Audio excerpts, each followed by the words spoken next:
또영주 TV의 또영주. 김영훈입니다. 자, 이번에도 프리미어리그 이야기로 돌아왔습니다. 지난주에 프리미어리그 우승 경쟁하고 챔피언스리그 진출 티켓 경쟁에 대해서 말씀을 드렸는데 방송 후에 뭐 여러 가지 얘기가 주위에서 좀 들리나요? 아니요, 아무것도 없었는데요. 망했다. 턱망이다. 조회수가 안 나오더라. 반성해야 될 것 같습니다. 네. 아니 프리미어리그 얘기인데 조회수가 안 나오는 건 뭐야? 제가 부족하지 않았나 그런 아니 생각이. 아니에요. 왜냐면 이 또영주 TV가 약간 그 한 템포 늦은 방송으로 남들이 다 다룬 이야기를 좀 한참 뒤에 올리는 경향이 있다 보니까 조회수가 좀 안 나오거든요. 근데 앞으로 이런 부분도 이제 수정 보완해서 빠르게 올리도록 하겠습니다. 자, 그러면 이번 주에는 다크호스 팀에 대해서 이야기를 할 텐데 그 전에 프리미어 리그가 개막을 했습니다. 2022-23 시즌 개막전을 각 팀들이 펼쳤죠. 네, 일단은 토트넘은 이겼고, 음, 그 다음에 아스날도 이겼고, 맨시티도 이겼고, 맨시티도 이겼고, 네. 리버풀은 비겼고, 네, 맨유는 졌다. 졌습니다. 네. 일단은 뭐 빅시스 위주로 이야기를 드리고는 있는데 토트넘의 파괴력은 정말 대단한 개막전이었고, 네, 네. 반면에 맨체스터 유나이티드는 너무나 암울한 개막전이었다. 좀 실망스러운 부분도 있었던 네. 것 같습니다. 그 리버풀이 플럼에게 발목을 잡힌 건 좀 놀라웠다. 네, 플럼의 어. 저력이 있었다라고 음. 볼 수 있을 것 같습니다. 그렇습니다. 자, 그러면은 베스트 플레이어부터 알아보도록 하겠습니다. 베스트 플레이어로 누굴 뽑았나요? 네, 첫 번째는 토트넘의 데얀 쿨루셉스키를 뽑았습니다. 토트넘이 사우스햄튼 상대로 먼저 실점했음에도 불구하고 4골을 넣으면서 4대1로 승리를 거뒀고 네, 그 중심에 클룹세스키가 있으니까 클룹세스키를 뽑았군요. 네 맞습니다. 그리고 우리 대한민국의 자랑스러운 손흥민 선수도 1호 도움을 올렸죠. 황희찬 선수도 하나의 도움을 네, 했는데 황희찬 선수도 하나의 도움을 올렸습니다. 여하튼 이제 황희찬 선수, 손흥민 선수를 뽑지 않고 김영훈 씨는 클룹세스키를 뽑았다. 너무 네. 두 선수는 잘하니까 당연한 베스트 플레이어니까 따로 뽑진 않았습니다. 네. 지금 김영훈 씨가 얘기하는 건 클룹세스키는 너무 못하는 선수인데 이 경기에서만 잘했다. 저 집에 갈까요? 아니 클룹세스키가 이 경기에서는 에메르송하고 호흡이 좋았다고 하더라고요. 네, 전반적으로 일단 에메르송 같은 경우에는 경기 초반에는 그렇게 좋은 모습을 보여주지 못했는데 이 시간이 흐를수록 몸이 풀렸는지 조금 더 좋은 모습을 보여줬고 이 과정에서 쿨루셉스키와 호흡을 좀 많이 보여줬습니다. 네, 클룹세스키가 이 경기에서 한 골 한 개의 도움을 기록했죠. 네, 우선 움직임을 조금 살펴볼 필요가 있을 것 같은데요. 쿨루셉스키는 주로 우측 하프 스페이스 지점에서 머물면서 공격을 노렸는데 이 에메르송 선수의 움직임에 따라서 네, 위치를 변하는 모습을 보여줬습니다. 네, 에메르송이 측면 빠지면 클룹세스키는 중앙 들어오고, 네, 에메르송이 중앙 들어오면 클룹세스키가 측면으로 빠지면서 네. 둘이 좀 연동해서 경기에 임했다는 얘기죠. 네, 맞습니다. 그리고 그러면서 이 모습을 통해서 첫 번째 도움을 올렸는데요. 전반 21분 이제 우측면에서 정확한 왼발 크로스로 반대편 침투하던 라이언 세세뇽에게 동점골을 도왔습니다. 네, 그러면서 세세뇽이 동점골을 넣으면서 1대1을 만들고 그 다음에 손흥민의 이 킥에 의해서 만든 기회를 다이어가 헤더로 마무리 짓고 그러면서 전체적으로 흐름을 바꿔나가는 모습이었는데 마지막 골도 클룹세스키였어요. 네, 이 역시 이제 에메르송과의 호흡을 보여줬는데 우측면을 파고든 에메르송이 컷백 패스를 내줬고 이제 클루셉스키가 상대 수비를 앞에다 두고 한번 툭 쳐놓고 왼발로 마무리를 지으면서 네 번째 골을 성공시켰습니다. 그 얘기를 한번 해보죠. 토트넘이 선제골을 내줬음에도 4골이나 넣으면서 4대1로 승리했단 말이에요. 네, 1라운드 경기를 봤을 때 어느 점이 좀 향상이 됐나요? 확실하게 이 수비적인 부분이 많이 안정이 됐고 그러면서 측면 이 양측면 윙백들이 다양한 움직임을 지난 시즌보다 더 가져가게 됐다. 그를 통해서 이 측면 공격수들과의 호흡도 더 좋아졌다라는 부분을 얘기할 수 있을 것 같고 그럼에도 조금 아쉬운 부분은 이제 우리나라 사람으로서 이제 송케듀오의 침묵이 조금 아쉽지 않았나라는 생각입니다. 근데 어차피 송케드오는 곧 터질 테니까. 네, 이 부분도 또 긍정적인 부분들이 이제 다른 선수들의 득점력이 향상되면서 기존에 계속해서 거론되었던 송케듀오에 대한 의존도가 많이 줄어들지 않을까, 뭐 득점력이 더 다양해지지 않을까라는 생각입니다. 그런 측면에서 보면 콘테 감독 대단하죠. 네, 확실히 지난 시즌 중반에 와가지고 팀을 확실히 바꿔놓고 챔피언스리그 티켓을 따내놓고 이번 시즌에도 또 어떤 모습을 보여줄지 좀 기대가 됩니다. 네, 저는 베스트 플레이어로 당연히 엘링 홀란드를 뽑았죠. 네, 2골이나 넣지 않았습니까? 네. 그리고 이제 데뷔전이었고 물론 리그 데뷔전이었습니다. 커뮤니티 시드에서는 그거는 논외로 치자고 거기서는 부진했으니까. 네, 아쉬운 모습 보여줬죠. 네, 그러면서 비판도 많이 듣긴 했는데 일단 웨스트햄하고의 경기에서 스스로 PK를 얻어내고 마무리 짓는 모습이라든가 또는 전진 패스를 뒤로 빠져 들어가면서 마무리 짓는 모습은 굉장히 인상적이었고요. 저는 이제 홀란드가 연계 플레이에서도 상당히 힘을 발휘하는 모습이 나왔기 때문에 맨시티의 최전방에서 해결사 역할을 톡톡히 할 것으로 보입니다. 그 PK 얻는 장면 있잖아요. 네. 그 장면에서 순간적으로 그 속도로 빠져 들어갈 거라고는 예상하지 못했었는데 놀랍더라고요. 아무래도 이 195cm의 이 큰 키와 거구의 몸인데 저 정도의 스피드가 어떻게 나오는지 정말 신기한 모습이었고, 첫 번째 터치를 안쪽 오른발로 먼저 가져가면서 골키퍼한테서 볼 소유권을 먼저 뺏어내는 모습도 인상적이었다. 그리고 두 번째 골은 이 맨시티 팬분들이 좀 기다렸던 장면들이 아니었나 그렇죠. 라는 생각입니다. 네, 전진 패스, 볼이 없을 때 움직임을 너무나 날카롭게 가져가면서 마무리 짓는 모습까지. 그리고 더브라이너의 어시스트였죠.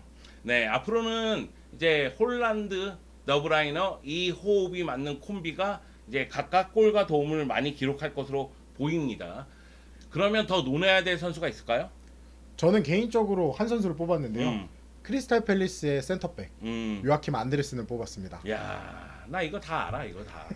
이거 아스날이 2대0으로 이겼거든. 네. 아스날이 2대0으로 이겼음에도 불구하고 크펠의 센터백을 뽑았다. 네. 이거는 이제 아스날의 공격력을 막아냈다는 얘기 아니겠습니까? 그런 것보다는 이 안데르슨의 능력이 출중했다. 야, 또 용두 TV를 사심으로 이렇게 방송하고 말이야 안 되겠는데. 여하튼 이제 안데르센을 뽑은 이유나 들어봅시다. 네, 일단은 이날 아스날이 2대0으로 승리를 거뒀는데, 크리스탈 팰리스가 경기 초반과 막바지에 조금 집중력이 흐트러지는 모습을 보이면서 실점을 했어요. 그 가운데 이 경기 중반부에는 크리스탈 팰리스가 아스날을 조금 더 압도하는 모습을 많이 보여줬는데, 그 중심엔 안데르슨의 빌드업이 있었습니다. 네, 사실 센터백인데도 불구하고 빌드업에 관여를 많이 하면서 기록적으로 봤을 때도 놀랍더라고요. 네, 이날 양 측면 선발로 나선 이제 윌프리드 자, 그 다음에 조당 아이오에게 정확한 롱패스를 뿌려줬는데, 이날 안데르슨이 총 21번의 롱패스를 시도해서 12번을 성공시켰습니다.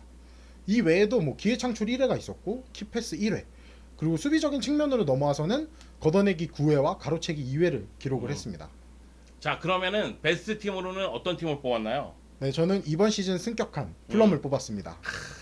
승격 팀인데 리버풀하고 무승부를 거뒀다. 네. 네. 일단 좀 좋았던 부분을 얘기를 해봐야 될 것 같은데요. 플럼은 전반전 초반부터 좀 압박을 강하게 넣는 모습을 보였습니다.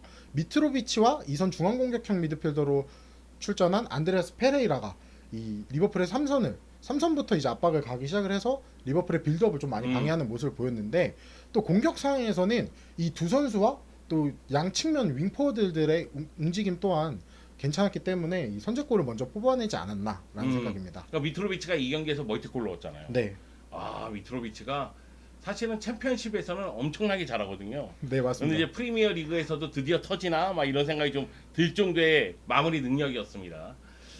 사실 그 플럼이 승격팀이긴 하지만은 역시 이제 선수 명단을 봤을 때는 프리미어리그 경험이 있는 선수들이 곳곳에 있었기 때문에 네. 나름대로 저력을 발휘할 것이다 이런 생각은 있었지만, 상대가 리버풀이다 보니까 리버풀의 이 파상 공세를 어떻게 막을 것이냐. 근데 1차적인 압박을 통해서 리버풀의 공격 작업을 어느 정도 방해했다고 봐야 되겠고, 그렇다면 공격 작업은 어떻게 했느냐. 네, 앞서 말씀드렸던 미트로비치와 페레이라가 이제 활발하게 움직임을 가져갔고, 양측면의 바비리드, 그다음 케바노가 양측면 윙백과 함께 적극적으로 공격에 나서는 모습을 보여줬습니다. 먼저 선제골 장면부터 살펴보자면, 케바노가 빠르게 전진하던 테테에게 패스를 내주면서 측면을 공략하는 모습을 보여줬고, 테테가 곧바로 크로스를 올리면서 미트로비치가 선제골을 넣었습니다. 네. 그리고 두 번째 득점 당시에는 1대1로 비기고 있던 상황에서 미트로비치가 공중볼을 받아놓고 이제 반다이크를 상대로 드리블을 치면서 PK를 얻어냈습니다. 네. 그리고 직접 키커로 나서서 침착하게 성공을 시키면서 두 번째 득점을 성공시켰습니다. 확실히 챔피언십에서 압도적인 성적을 거둔 이유가 좀 1라운드 경기에 나타나는 것 같아요. 네. 그렇기 때문에 아마 베스트 팀으로 뽑지 않았나 이런 생각이 듭니다. 자, 그러면은 워스트 팀 이야기를 해볼까 합니다. 왜? 워스트 플레이어는 이 팀에 다 있어. 네, 맞습니다. 네. 그리고 당신들도 알고 있어. 어떤 팀을 얘기하는지. 그 김진수가 추천하는 감독, 터나우 감독이 맡고 있는 맨체스터 유나이티드 얘기를 하는 겁니다. 맨체스터 유나이티드 전반전 모습 봤을 때는 이거 뭐지? 이런 생각이 들더라고요. 아무래도 브라이튼이 먼저 공격 흐름을 가져갔고 분위기를 가져갔다 보니까 맨체스터 유나이티드가 그 힘을 발휘하지 못한 것 같아요. 그 안에서 일단 삼선이 가장 큰 문제였다고 생각이 드는데 이날 프레드와 맥토미니가 선발로 나왔습니다. 네. 그러면서 이 두 선수의 이 볼 소유권에 대한 문제점이 여실히 드러났고 또 이 공격 상황에서 최전방 공격수가 부재이다 보니까 득점을 해줄 선수가 없었습니다. 네. 호날두가 벤치에 있고 오히려 이제 에릭센이 위에 있고 그 밑에 부페가 있었는데 에릭센과 부페는 위치를 바꿔가는 모습이기도 하고 두 선수는 순간적으로 삼성까지 내려서 공격을 도와주려고는 하지만 제가 느끼기에는 뭐냐면은 이 선수들이 내려와서 공격 전개에 도움을 주면 안쪽으로 들어갈 선수가 없어요. 네, 그럼 박스 안쪽에서 무언가 공격 작업이 이루어지지 않거든요. 그런데 사실 이 선수들이 앞쪽에서 창의성을 발휘하려면 뒤쪽에서 안정적으로 연결해 줘야 돼요. 근데 뒤쪽에서 안정적으로 연결을 또 못 해줘요. 이게 이제 악순환이 되는 거 아닌가. 그렇기 때문에 뭐 프레드라든가 맥토미니에 대한 아쉬움이 클 수밖에 없는 경기였다. 이렇게 이제 말씀을 드릴 수가 있겠는데 그럼에도 불구하고 제가 생각하기에는 후반전에는 좀 달라졌잖아요. 후반전에는 아무래도 호날두가 투입됐고 그 이후에는 뭐 반더비크도 투입을 했는데 이 부분에서 확실히 최전방에 공격수가 있다 보니까 한 번에 넘겨주는 패스 개수도 많이 늘어났고 그러면서 이 양측면 레시포드와 산초가 조금은 살아나는 모습을 보여줬는데 그럼에도 여전히 아쉬움이 있는 부분은 득점 과정에서 이 세밀함이 좀 많이 떨어져 보이는 게 아닌가라는 걱정이 있습니다. 사실 맨체스터 유나이티드가 이번 여름에 프랭키 도용 영입에 집중하다 보니 제대로 영입을 못했다는 이야기를 듣고 있습니다. 리산드로 마르티네스를 영입했다 할지라도. 그런데 터나우 감독이라면은 지금 선수단으로서도 무언가 짜임새 있는 축구를 보여줘야 된다는 이야기가 있는데 그런 모습이 없었거든요. 네, 아무래도 압박 과정도 그렇고 이 수비하는 과정에서도 조금 더 공격적인 전술에 치우치지 않았나라는 느낌이기 때문에 테나 감독은 앞으로 조금 더 시간이 필요할 것으로 보여요. 그거 얼마나 필요할까요? 개인적으로 생각할 때는 개인적으로는 이제 10라운드 내에 이 삼선 문제들을 해결하지 못하면 순위권 경쟁에서 조금 많이 밀리지 않을까라는 그 우려가 삼선 있습니다. 미드필더는 제가 생각하기엔 프랭키 도용이 어려우면 다른 선수라도 노려야 되는 거 아닙니까? 지금 누구라도 빨리 데리고 와야 된다. 맨유는 와 그렇죠. 급한 상황입니다. 그리고 맨유는 최전방도 보강해야 될 것 같아요. 네, 뭐 지금 벤야민 셰스코 얘기가 있는데 짤츠부르크에 이 선수 역시 좀 어떻게 될지 상황을 지켜봐야 될 것 같아요. 그리고 카바니가 떠났잖아요 이번 시즌. 네. 그렇기 때문에 호날두, 마샬 이 두 선수로만 의존을 해야 되냐라는 문제점이 있기 때문에 더 많은 대회를 소화하기 위해서는 한 명의 공격수가 조금 더 필요하지 않을까라는 생각이 거기다 듭니다. 마샤도 지금 부상이잖아요. 네, 그리고 호날두 같은 경우에는 이적 시장에서 떠난다 만다 뭐 여러 가지 이야기가 있다 보니 이제 이번에는 교체로 출전한 모습인데 제가 생각하기에는 지금 산선 문제가 제일 심각하고 그 다음에 최전방 문제도 해결을 해야 될 것 같고 메뉴가 가야 될 길이 굉장히 멀어 보입니다. 근데 지금 뭐 김영훈 씨가 10라운드 안에 해결해야 된다고 이야기를 하긴 했지만 한번 돌아보세요. 경쟁자들이 아스날, 토트넘을 승리했어요. 네, 네. 그러면은 메뉴가 한두 번 미끄러지면은 그 팀들이 저만큼 간다는 얘기가 돼요. 그럼 그거 따라가기가 상당히 어려워질 수도 있거든요. 그래서 하루빨리 경기력 자체를 올릴 필요성이 있는 것 아닌가. 아, 맨체스터 유나이티드의 현 상황에 대해서 좀 아쉬워서 말씀을 드리는 겁니다. 그리고 프랭키 도용이 뭐 어디로 갈지 모르겠지만 좀 메뉴 팬들에게 미안한 감정이 있어서 네. 그렇습니다. 네. 도용 잔류 원하시는 거 아닌가요? 아 잔류를 원하는데 메뉴가 이 정도로 나쁠 줄 몰랐지. 아. 네, 굉장히 안 좋더라고요. 그래서 워스트 플레이어는 누굴 뽑았죠? 역시 맨유의 삼선 프레드와 맥토민을 네, 뽑았습니다. 뭐 더 이상 설명할 필요가 없죠. 아까 전에도 얘기했다시피 이 삼선에서 제대로 갖춰지지 못하다 보니 이거는 공수에서의 연결을 얘기하는 거고 또는 이 이타적인 플레이를 통해서 뒷받침하는 플레이가 부족했다는 이야기도 되고요. 그런 모습이 부족하다 보니 이 두 선수에 대한 평가는 낮을 수밖에 없죠. 네, 뭐 두 선수 기록적인 측면에서도 이제 포지션 로스트 소유권을 잃은 횟수가 둘이 합쳐서 20번 가까이가 돼요.